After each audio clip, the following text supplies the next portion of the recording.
नमस्कार मंडळी, मी अभिमन्यू पाखर सांगवे KYC न्यूजमध्ये आपलं स्वागत आहे. आज आपण निलंगा नगरपालिकेत काँग्रेसच्या वतीनं जे रॅली काढण्यात आली त्या रॅली संदर्भात काही क्षण पाहणार आहोत. नमस्कार. निवडणुकीच्या काळात रॅली तर खूप होतात, पण काही रॅली अशा असतात ज्या अख्खं राजकारणच बदलून टाकतात.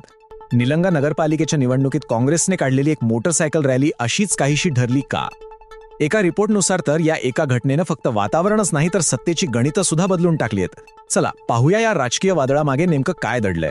आणि या रॅलीचा नारा होता, रस्त्यावर काँग्रेस, मनात काँग्रेस आणि आता सत्तेत काँग्रेस. ही फक्त एक घोषणा नव्हती, तर काँग्रेसने मतदारांना दिलेला एक विश्वास होता. रस्त्यावरची ताकद, लोकांच्या मनातलं स्थान आणि आता सत्तेवरचा दावा या एकाच घोषणेतून संपूर्ण प्रचाराचं सार मांडण्यात आलं, जे या रॅलीचा केंद्रबिंदू ठरलं. तर मग ह्या एका रॅलीला एवढं महत्त्व का दिलं जातंय? कारण रिपोर्ट्सनुसार ही फक्त एक प्रचार फेरी नव्हती. हे होतं एक राजकीय वादळ, ज्याने निलंग्याच्या राजकीय समीकरणांना मुळापासून हादरून टाकल्याचं म्हटलं जातंय. पाहूया कसं. आणि इथेच खरी गोष्ट आहे. रिपोर्ट्स काय म्हणतायत की या एका घटनेमुळे सत्ता बदल आता अटळ आहे. म्हणजे जणू काही निकाल मतदानाच्या आधीच लागलाय. एवढा मोठा दावा या एका रॅलीच्या आधारावर केला जातोय. या रॅलीची ताकद फक्त गर्दीत नव्हती, ती नेतृत्वात पण होती. काँग्रेसने एक जबरदस्त एकजूट दाखवली. माजी आमदार धीरज देशमुखांपासून ते नगराध्यक्षपदाचे उमेदवार हमीद शेख आणि पक्षाचे सगळेच प्रमुख नेते, कार्यकर्ते रस्त्यावर उतरले होते. हा एकजुटीचा संदेशच या रॅलीचा पहिला विजय मानला गेला. या रॅलीला एक खास नाव दिलं गेलंय, विजय राईड. नावातच सगळं आलंय नाही का? असं वाटत होतं की काँग्रेस केवळ प्रचार नाही तर जणू विजयाचाच उत्सव साजरा करत आहे. पण ही विजय राईड नेमकी होती तरी कशी? तिचं नियोजन कसं होतं ते आता जरा तपशिलात पाहू. प्रत्येक राजकीय कार्यक्रमाची सुरुवात प्रतिकात्मक असते. या रॅलीची सुरुवात झाली देवी मंदिरापासून, जणू विजयाचा आशीर्वाद घेऊनच. आणि तिथून पुढे रॅलीने शहराच्या प्रत्येक महत्त्वाच्या भागाला, प्रत्येक गल्लीला स्पर्श केला, जेणेकरून काँग्रेसची उपस्थिती संपूर्ण शहराला जाणवेल. हा मार्ग पाहिला की त्यामागची रणनीती स्पष्ट दिसते. बँक कॉलनीसारख्या पॉश भागापासून ते म्हाडा परिसरासारख्या सामान्य वस्तीपर्यंत शहराचा असा एकही भाग सोडला नाही. हा फक्त एक रोड शो नव्हता, तर समाजाच्या प्रत्येक घटकापर्यंत पोहोचण्याचा एक सुनियोजित प्रयत्न होता. आणि वातावरण, अहो ते तर विचारूच नका. रिपोर्ट्सनुसार ती केवळ एक रॅली नव्हती, तर एक चालता बोलता उत्सव होता. प्रत्येक चौकात ढोल ताशे, फटाक्यांची आतषबाजी आणि घोषणाबाजी. ह्या ऊर्जेने हे स्पष्ट केलं की हा फक्त कार्यकर्त्यांचा कार्यक्रम नाहीये, तर त्या पलीकडे काहीतरी घडतंय. पण नेते, नियोजन हे सगळं एका बाजूला. या रॅलीची खरी कहाणी दडली आहे तिच्यात सहभागी झालेल्या लोकांमध्ये. कारण या वादळाची खरी ताकद होती सामान्य जनतेचा प्रचंड सहभाग, जो या रॅलीच्या यशाचं खरं कारण मानला जातोय. आणि हेच तर या रॅलीचं वैशिष्ट्य होतं. ही फक्त बोलावलेली गर्दी नव्हती. असं म्हटलं जातंय की अनेक नागरिक, तरुण, कुटुंबांच्या कुटुंब स्वतःहून घरातून बाहेर पडून रॅलीत सामील झाली. त्यामुळे एका नियोजित कार्यक्रमाचं रूपांतर एका उत्स्फूर्त जनआंदोलनात झालं. या गर्दीत एक चेहरा होता ज्याने सगळ्यांचं लक्ष वेधून घेतलं. तो म्हणजे हजारो महिलांचा. आणि राजकारणात असं मानलं जातं की जेव्हा महिला इतक्या मोठ्या संख्येने रस्त्यावर उतरतात तेव्हा तो बदलाचा एक खूप मोठा संकेत असतो. साहजिकच हा प्रतिसाद विरोधी पक्षासाठी सर्वात मोठी डोकेदुखी ठरल्याचं म्हटलं जाते. जेव्हा एवढा मोठा जनसमुदाय एकत्र येतो तेव्हा एक प्रचंड ऊर्जा तयार होते. याच ऊर्जेला रिपोर्ट्समध्ये परिवर्तनाची लाट असं नाव दिलं गेलंय. ही फक्त एक राजकीय संज्ञा नाही, तर शहरात पसरलेल्या बदलाच्या भावनेचं ते वर्णन आहे.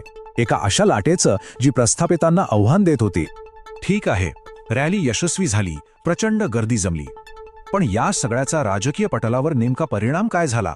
या शक्ती प्रदर्शनाने राजकीय समीकरणं कशी बदलली? आता पाहूया विश्लेषणाचा शेवटचा आणि सर्वात महत्त्वाचा भाग.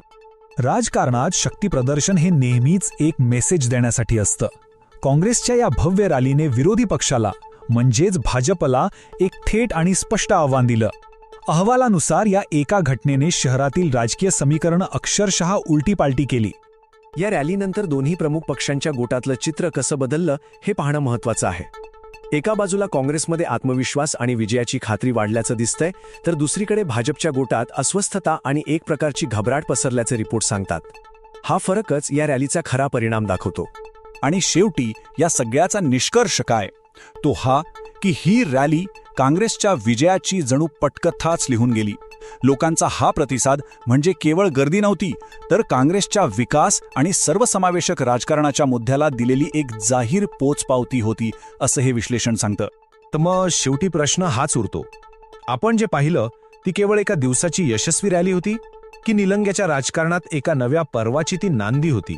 याचा उत्तर तर मतपेटीतूनच मिळेल, पण या रॅलीने एक राजकीय वादळ निर्माण केलंय हे मात्र नक्की.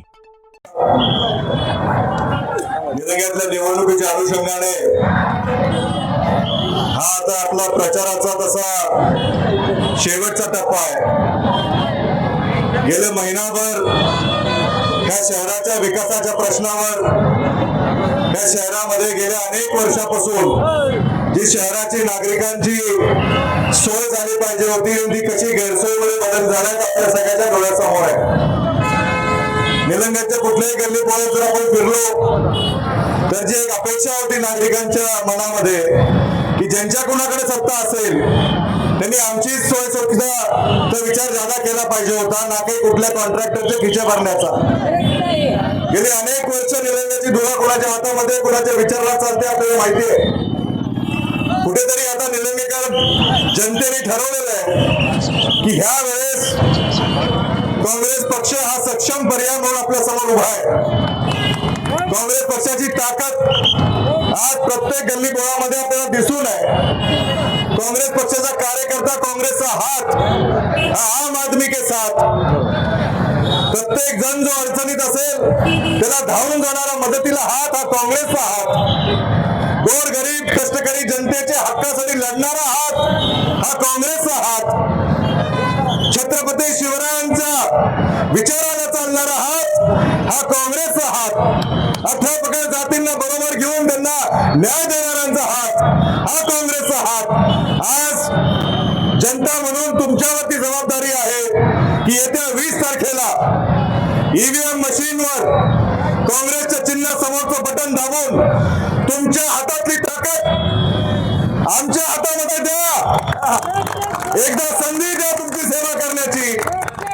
आमच्या नगराध्यक्षांचे उमेदवार, आमच्या नगरसेवकांचे उमेदवार प्रत्येक वॉर्डामध्ये भरघोस मतांनी कसे विजयी होतील याच्या मागे याच्यात भाजपचा हात आहे.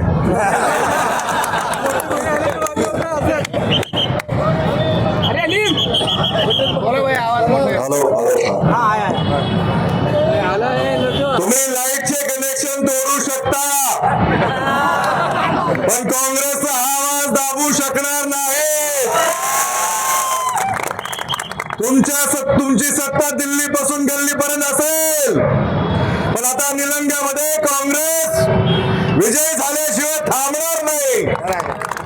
येत्या 20 तारखेला निलंगेच्या जनतेला माझी विनंती आहे की एकदा आमच्या सगळ्या नगरसेवकांना, नगराध्यक्षांना आपण संधी द्यावी.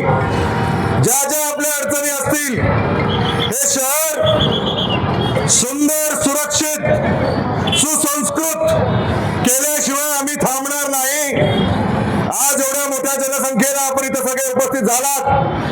प्रत्येक गल्लीमध्ये, प्रत्येक वॉर्डामध्ये जनतेनं आम्हाला आशीर्वाद त्यांच्या हास्य चेहऱ्यामधून दिलेला आहे. फक्त आता कार्यकर्त्यांनी उद्याची किंवा 19ची रात्र ही वैराची असते. कुणीही गाफील राहू नका. मतदार केंद्रापर्यंत पोहोचण्यासाठी त्याला सुरक्षित वातावरण निर्माण करून द्या. मतदान केंद्रावर चांगल्या पद्धतीने मतदान करून घ्या. जनता आपल्या मागे आहे. आई तुळजाभवानीचा, छत्रपती शिवरायांचा आशीर्वाद आपल्या मागे आहे. त्यांनी दाखवलेल्या वाट्यावर आपल्याला चालायचंय आणि जनतेची सेवा आणि जनतेच्या अडचणी दूर करायच्यासाठी परत एकदा विनंती करतो, येत्या 20 तारखेला पंजा समोरच्या बटनला दाबून आम्हाला आशीर्वाद द्यावं. आमचे नगराध्यक्षाचे उमेदवार हमीद शेख यांना, भाईंना विनंती निवडून द्यावं. एवढं सांगतो, थांबतो. जय हिंद, जय